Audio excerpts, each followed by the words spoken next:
స్వాతంత్ర పోరాటం, ఇందిరాగాంధీ విధించిన ఎమర్జెన్సీకి వ్యతిరేకంగా జయప్రకాష్ నారాయణ్ చేసిన ఉద్యమానికి సాక్ష్యంగా నిలిచిన పాట్నాలోని ఓ మైదానం బీహార్ రాష్ట్ర రాజకీయాల్లో చోటు చేసుకున్న కీలక మలుపునకు నిలువెత్తు సాక్ష్యం.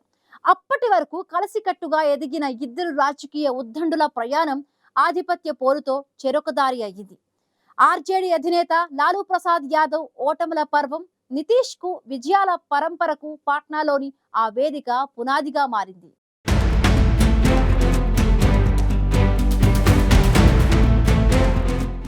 బీహార్లో మరోసారి నితీష్ కుమార్ సారథ్యంలోని ఎన్డీఏ సర్కార్ కొలువుదీరింది. దాదాపు 2 దశాబ్దాలుగా బీహార్లో నితీష్ కుమార్ హవానే కొనసాగుతోంది.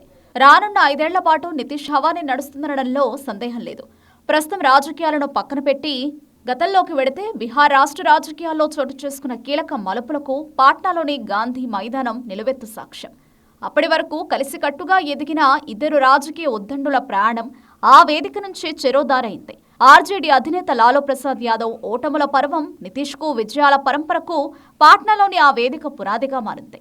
భారత స్వాతంత్ర్య పోరాటం, ఇందిరాగాంధీ విధించిన ఎమర్జెన్సీకి వ్యతిరేకంగా జయప్రకాష్ నారాయణ్ చేసిన ఉద్యమానికి సాక్ష్యంగా నిలిచిన పాట్నాలోని ఆ మైదానం బీహార్ రాజకీయ చరిత్రలో చెరగని ముద్ర వేసిన ఇద్దరు రాజకీయ ఉద్దండులు చెరోదారి పట్టానికి ఏర్పడిన పరిస్థితులకు సాక్ష్యంగా నిలిచింది. 1975లో ఎమర్జెన్సీ వ్యతిరేక ఉద్యమంలో నితీష్, లాలూ రాజకీయాల్లోకి ప్రవేశించారు. జనాకర్షక నేతగా లాలూ, మాటల చమత్కారిగా నితీష్ జనతా పార్టీలో అంచెలంచెలుగా ఎదిగారు. అవిభాజ్య జనతాదళ్ నేతగా 1990 మార్చిలో లాలూ బీహార్ ముఖ్యమంత్రిగా ప్రమాణ స్వీకారం చేశారు. అప్పటి ప్రధాని వీపీ సింగ్ మండల కమిషన్ను అమలు చేయడం జనతాదళ్కు కలిసొచ్చింది. ఆ నిర్ణయమే జనతాదళ్కు అధికారాన్ని తెచ్చిపెట్టింది. అవినీతి రహిత నవ బీహార్ను నిర్మిస్తారని ప్రమాణ స్వీకారం సందర్భంగా 41 ఏళ్ల లాలూ ప్రకటించగా అదే వేదికపై ఉన్న నితీష్ చప్పట్లు కొట్టారు. ఇక అప్పటి నుంచే ఇద్దరి మధ్య స్నేహానికి బీటలు పడడం ప్రారంభమైంది. పరిపాలనపై లాలూ దృష్టి పెట్టడం లేదని నితీష్ ఆక్షేపించేవారు. తన స్నేహితుడు తన పదవికి ఎసురు పెట్టాలని చూస్తున్నాడని లాలూ ప్రసాద్ అనుమానించారు. దీని గురించి journalist Sankarshan Thakur the brothers బిహారీలో ప్రస్తావించారు. ఇందులో ఆసక్తికర విషయాలు వెల్లడించారు.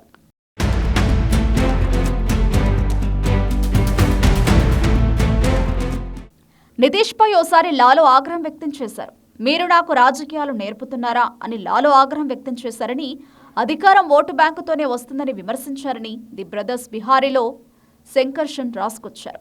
ఈ క్రమంలోనే 1992 వరకు వచ్చే నాటికి లాలూ, నితీష్ ఒకరికొకరు మాట్లాడుకోలేనంత దూరమయ్యారని ది బ్రదర్స్ బిహారీలో పేర్కొన్నారు.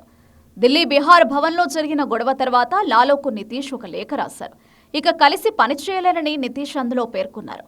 అప్పుడు జనతాదళ్ పార్టీ అధ్యక్షుడిగా ఉన్న శరద్ యాదవ్ వారి మధ్య సయోధ్య కుదిర్చే ప్రయత్నం చేసినా ప్రయోజనం లేకపోయింది. అప్పుడే నితీష్కు తన బలమేంటో చూపించారని లాలూ భావించారు. నితీష్ను సంప్రదించకుండా, కనీసం ఆహ్వానించకుండా 1993లో గాంధీ మైదానంలో గరీబ్ ర్యాలీ నిర్వహించారు లాలూ. నితీష్పై తనకున్న అయిష్టతను వ్యక్తపరిచారు. పోస్టులపై నితీష్ ఫోటో లేకుండా చూసుకున్నారు. చెప్పాలంటే అధికారికంగా తన స్నేహితుడిని దూరం పెట్టారు లాలూ. మరోవైపు నితీష్ కూడా లాలూకు అసిస్టెంట్గా ఉండాలని అనుకోలేదని శంకర్షన్ ది బ్రదర్స్ బిహారీలో పేర్కొన్నారు.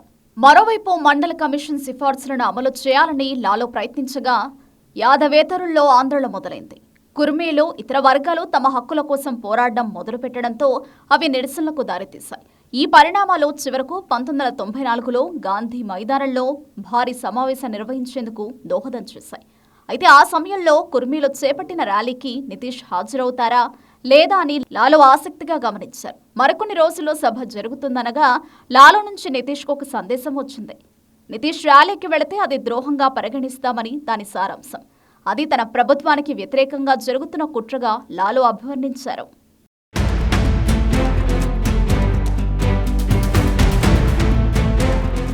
ఎట్టకేలకు ఫిబ్రవరిలో సభ మొదలైంది. నితీష్ వచ్చాడా లేదా అని లాలూ పోలీసులను ఆరా తీస్తూనే ఉన్నారు. నితీష్ అక్కడకు వచ్చాడా, అతడు ఎక్కడున్నాడో అని లాలూ ఎప్పటికప్పుడు కనుక్కుంటూనే ఉన్నారు. అప్పుడు నితీష్ గాంధీ మైదానానికి కూతవేటు దూరంలో ఉన్న తన స్నేహితుడు విజయకృష్ణ నివాసంలో ఉన్నారు. ఆ కొద్ది దూరం నడిచి మైదానానికి వెళితే ఇక ఎట్టి పరిస్థితుల్లో వెనక్కి వచ్చే పరిస్థితి ఉండదని నితీష్కు తెలుసు. అందుకు తాను సిద్ధంగా ఉన్నానా లేదా అనే ప్రశ్న నితీష్ను తొలుస్తోంది. మరోవైపు సభ నడుస్తోంది. లాలూతో కలిసి ఉండలేరని తెలుసు. కానీ ముందడుగు వేయడానికి ఇబ్బంది పడ్డారు. లాలూ ఏమనుకుంటాడని ఆలోచించారు. అంతలోనే మధ్యాహ్న సమయం దాటింది. నితీష్ భోజనం కూడా చేయలేకపోయారు. మైదానంలో పరిస్థితి గురించి తెలుసుకుంటున్నారు. ఇదే మంచి సమయమని కృష్ణ ఇతరులు నితీష్ను ప్రోత్సహించారు. మరోవైపు లాలు భయంతో ఉండడంతో ఆ భయమే మంచి అవకాశమని వెళ్లమని వారు చెప్పినట్లు అప్పటి పరిస్థితిని ది బ్రదర్స్ బిహారీలో వివరించారు. ఇక ఏదైనా సరే అని నితీష్ గీత దాటారు. తమకు కావాల్సింది దానం కాదు, తమ హక్కు. తమ ప్రయోజనాలను విస్మరించేవారు అధికారంలో ఉండకూడదని అలా తన ప్రాణానికి మార్గం వేసుకున్నారు నితీష్ కుమార్. అప్పటి నుంచి నేటికి 31 ఏళ్లు గడిచాయి. 2000 సంవత్సరంలో తొలిసారి సీఎం పీఠను అధిష్ఠించిన నితీష్ ఇప్పటి వరకు 10 సార్లు ముఖ్యమంత్రిగా ప్రమాణం చేశారు. లాలు కాలంలో జంగిల్ రాజ్ అంటూ బీహార్కు వచ్చిన అపవాదును ఈ రాజకీయ చాణక్యుడు చెరిపేసే దిశగా కృషి చేశారు. అదే మళ్లీ నితీష్ను అధికారంలోకి తీసుకొచ్చింది.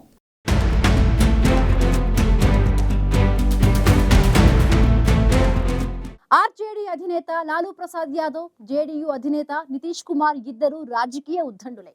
తొలుత కలిసికట్టుగా ఎదిగిన ఈ రాజకీయ నాయకులు ఆ తరువాత చెరొక దారి చూసుకున్నారు. నితీష్, లాలూ మధ్య జరిగిన ఆధిపత్య పోరు వారిద్దరి స్నేహానికి బ్రేక్ వేసింది. గత 2 దశాబ్దాలుగా నితీష్ బీహార్ రాజకీయాలను శాసిస్తూ ఉండగా లాలూ ఓటముల పర్వం కొనసాగుతోంది.